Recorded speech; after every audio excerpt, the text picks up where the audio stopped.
Hey Sri Lanka, this is turning out to be one of those moments where it feels like a deja vu, but I suppose you could pinch me. Yeah, here I go. This is for reals. We have Andrea Marr. Hey, how's it going? I'm great. How are you? Finally meeting face to face. Hey. I know, after like forever, after the release of Grateful a few years Yeah. ago. Yep. I think that was 2014. I think. Yeah. So quite a while that you've been helping my music get heard. So thank you. Well, it's always a pleasure because, like Sri Lanka Yep. has to put Sri Lanka on the map. Yep. It's very cool. Man, so you're here on a holiday. How you finding Lanka land? You know what? I got to tell you, this is the most beautiful place. We're here at the Mount Lavinia Hotel, and it really is peace, paradise, and beauty. That's what we came for. And there's like a history, right, with you, your family, and Mount Yeah. Lavinia Hotel. Well, my family used to live probably about a 15-minute walk from here, and my dad, who was a jazz bass player and singer, used to gig here. So he used to gig here 3 to 4 times a week, and he used to do a day job and then used to play gigs here. So he'd come home at 3 o'clock in the morning, and he'd bring us these little cakes and and we used to come here as a big treat as kids, sit on the terrace and have an orange juice and just, oh wow, we're here. So now I get to stay here, which is really cool. It Yeah. must be like a proper homecoming of sorts in a way. Yeah, we've been. This is my sixth visit back, and we always stay here. Every time we come down, we just love it here. Man, I can imagine. Yeah. So this year sees you mark 20 years doing what you do. Yeah, I think it's either 19 or 20 years, but I'm pretty sure it's close to 20 years. But it's been amazing, amazing journey of blues, doing blues. I did release my first CD in '97, so that is 20 years. Was Wow. last year. Yeah, there you go. Time flies. Yeah, very very blessed to do the music that I love, and I didn't know I was a blues singer, and it was a journey of doing covers in my dad's band, and then people would just go crazy for this couple of Ray Charlesy kind of things that I used to sing. There, oh man, you're a natural born blues singer. I'm like, what is that? What is this music?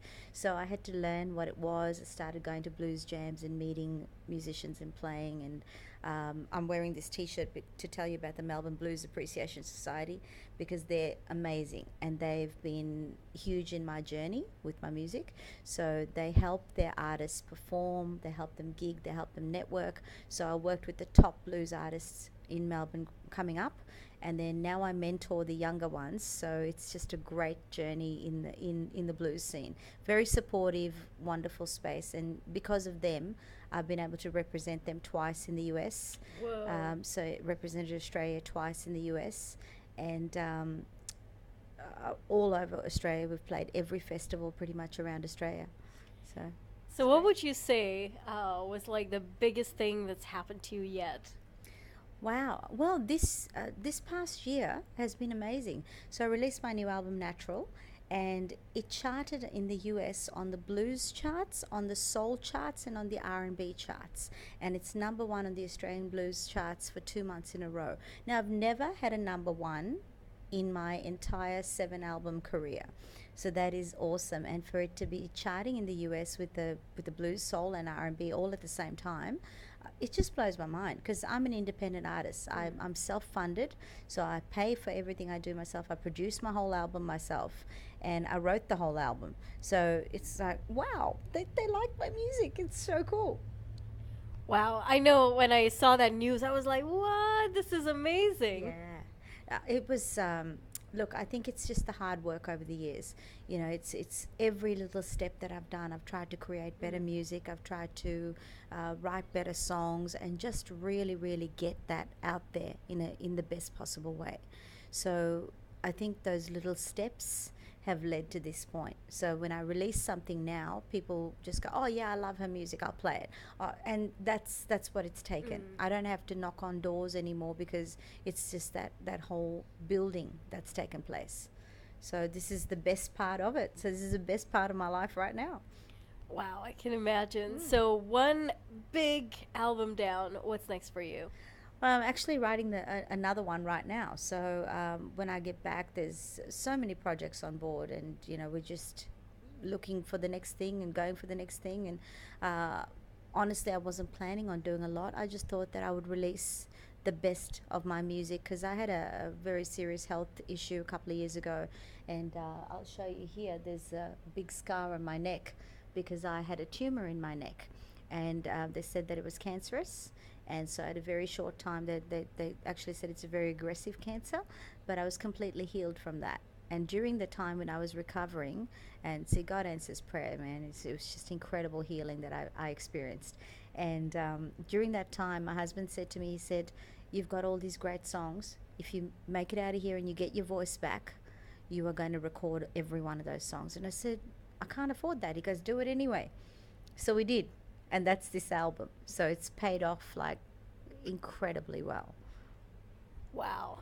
I can imagine what would have been going through your head when you saw like results after results after results. Yeah, especially because I was told at that time when I did the operation, they said you wouldn't be able to sing again. They said I wouldn't be able to sing again. They said my face would be paralyzed and that my hearing would be lost. So that was pretty much going to be the end of my singing.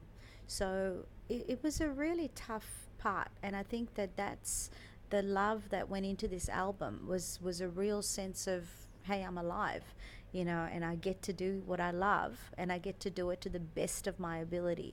And that's what it's about. It's just it's a labor of love. And that's why it's called natural, because it's a blend of blues, soul and R&B and funk. So it's a mixture of all of those things. It's not being a blues album. It's not being a soul album. It's a combination. And it's my natural self. It's me and what I do. Wow. So what's going through your head when you found out that your songs are like played on the countdown on radio here? Oh man, I'm just so pleased that they like it here. It's the greatest thing to actually be appreciated in your home country where you were born. And Sri Lanka, I just love this country, and I think that it'd be fantastic if they got a hold of great original material that comes from their own people and supports it. So I want people to get passionate about songwriting, about originals, and everyone's so happy to go and pay a fortune to see Pink or Adele or whoever.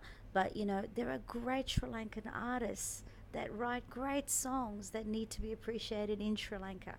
Word. Yeah. Who are you digging from the home music scene? Well, my good buddy Mark here inspires me because he's back home in Melbourne. We work together. He's a really great producer, great vocalist, and I just love him. Tell you who I love too, Charmaine Willis. I met her over in Melbourne. Great voice on her. She's just a brilliant singer. I love Umaria. She's a great singer, man. Like, there's so many fantastic singers here. And as a vocalist, I just go, that's cool. That's a great scene. So very, very good scene. Anyone you'd like to collaborate with? I'm up for collaborating with anyone, really. I love, as long as the lyrical content is great and a song has something to say, I'm in. It's great. If the lyrics have nothing to say, I'm not in. Fair enough, because you've been producing all that material that sometimes gives, your, runs for all that feels you have, especially, what was that song? The first one that made it onto the countdown last year. Was it Grateful? Not Grateful. I think this was, I can't remember the name of the track. Something about... That's Where Love Ends was one. Yes, That's Where Love Ends. Yeah, I wrote that for my dad. So my dad passed away 6 years ago now. And after he died, it was really funny. I could hear his bass playing through the house. It's like he just left the room. I'm like, oh, that's so cool. And it's a song about how when we lose people, their love still echoes in our hearts. And we never really lose them. So that song is so hard to sing when I sing it live. It's kind of like I'm just crying when I'm singing it. So it's very personal. So lyrics to me matter. If a song has useless lyrics, I'm not in. 3 artists you're currently listening to right now. Well, I've been making so much music that I haven't really been listening to a lot. But always Sharon Jones, a lot of James Brown, because it's awesome. Recently went out to see The Temptations. So I actually saw The Temptations live. and got to meet the lead singer of Tower of Power, and those guys have been big inspirations for me. So 70s soul and funk scene was huge for me. So pretty much that's I've been making so much music and doing it so much that I really haven't stopped to listen to a lot, which is what I'm hoping to do shortly. Nice. So you're also a teacher, like a vocal coach? Yeah, I've been doing it for 21 years now.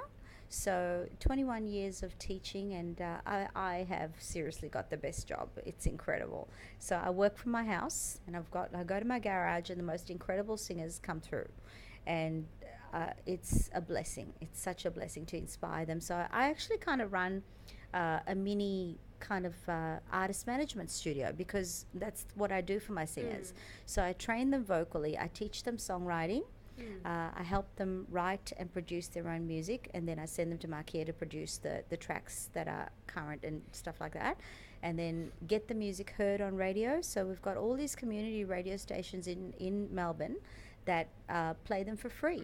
So we get this massive network Australia-wide that actually play my students' music. And so then they go on to touring, they go on to gigging, and I help them get gigs and everything as well. So it's, I like to help them through that whole journey.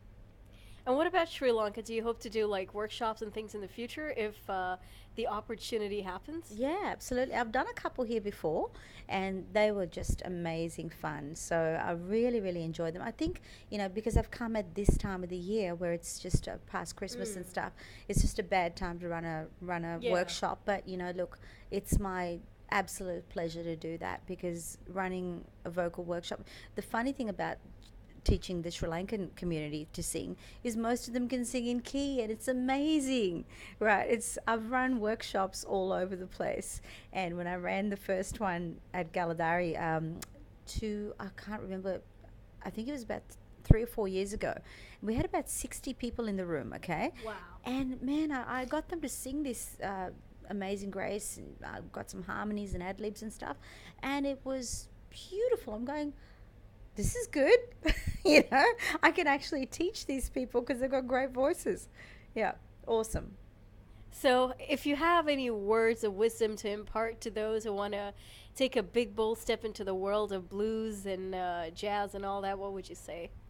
I think, one of the big things is that blues singers and jazz singers are not taught. They're born that way. There's a certain sound that comes from how you phrase. So I was singing blues very, very young, at a very young age, and I was never taught to do it. It was how I heard the phrasing. It's behind the beat, or it's ahead of the beat, and you can't teach it. So people come to me quite often and say, teach me to sing blues. Sorry, if it's not in you, it's not in you, right? So you can teach people pop or country or rock or any of those things because they're on the beat, right? Blues, soul, R&B, jazz, gospel, it's off the beat. So you have to actually feel it. But the greatest thing I would say is find who you are as an artist. I can sing all kinds of music, but when I sing other things, I don't shine in it. So there are certain things where you'll go, that's me, and I shine there. And so and you feel like you're completely being your authentic self when you're doing that. So you're being yourself instead of trying to, I can sing runs and licks, but I can't, I'm not a Beyonce. There's no point me trying to force myself into that mold. I'd love to, but it's not me. Okay. So I always say to people, find who you are, try different styles of music, and go, oh, I'm really good at that, and let other people respond to your music. So even though we may think that we're good at a certain style, it's good to sing a whole bunch of stuff and see what people react to, and then you find, oh, okay, I do love this, and they're reacting to it. That's where I live, right? And then you shine from there. Smart. Thanks a lot for your time, and looking forward to seeing you perform here in the motherland one of these days. Absolutely. Look, if I ever have a chance to do my stuff over here, I'll be here with bells on. Absolutely. Now Sri Lanka. Make sure to follow her on all the social media platforms. There's only one Andrea Marr. Thank God for that. Totally.